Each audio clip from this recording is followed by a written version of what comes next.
அடுத்த படமான விடாமுயற்சி கடந்த ஒரு வருட காலத்துக்கு மேலாக பல தடைகளையும் தாண்டி தற்பொழுது படமாக்கப்பட்டு வருது. இயக்குனரின் இறப்பு, த்ரிஷாவின் கால்ஷீட் கிடைக்காதது மற்றும் மருத்துவமனையில் அனுமதிக்கப்பட்டதுன்னு தொடர்ந்து பல தடங்கல்கள் இந்த படத்துக்கு வந்துட்டு இருக்கு. இதனால அஜித் ரசிகர்கள் சோகத்துல இருக்காங்க. இதற்கு ஒரு முடிவு கட்டதான் படக்குழு ஒரு அறிவிப்பை வெளியிட திட்டமிட்டு இருக்கு. தன் அதிகாரப்பூர்வமான அறிவிப்பு வெளியாகிறதுக்கு முன்னாடியே விடாமுயற்சி திரைப்படம் ட்ரெண்ட் ஆகிட்டு வருது. ஒளிப்பதிவில் அனிருத் இசையமைப்பில் உருவாகிட்டு வர இந்த திரைப்படம் படத்தோட ஷூட்டிங் இந்த ஆண்டு தொடக்கத்திலேயே நிறைவடைந்து விடும் எதிர்பார்க்கப்பட்ட இந்த வேளையில சில காரணங்களாக படப்பிடிப்பு நடத்தப்படல. இந்த படம் இந்த ஆண்டு தீபாவளிக்கு திரையரங்குகள்ல வெளியாகும்னு எதிர்பார்க்கப்பட்டது.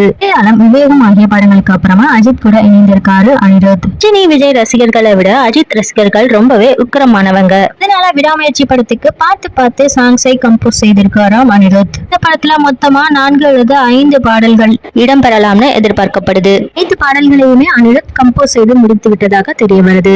படத்துல விஜய்க்காக ஒரு தர லோக்கலான பாடலை கம்போஸ் செய்து வைத்திருக்காராம் இவன். இதை ஓவர்டேக் செய்யற விதமாக விடாமுயற்சி படத்துல ஒரு தரமான சம்பவத்தை செய்திருக்காராம் அனிருத். இதுதான் இந்த படத்தோட ஃபர்ஸ்ட் சிங்கிளாக இருக்கும்னு எதிர்பார்க்கப்படுது. இந்த பாடல் விரைவிலேயே வெளியாகும்னு எதிர்பார்க்கப்படுது. இந்த பாடலை வெறித்தனமாக அனிருத்தே பாடியிருக்காராம். இதனால அஜித் ரசிகர்கள் செம்ம வைப் மூட்ல காத்துட்டு இருக்காங்க.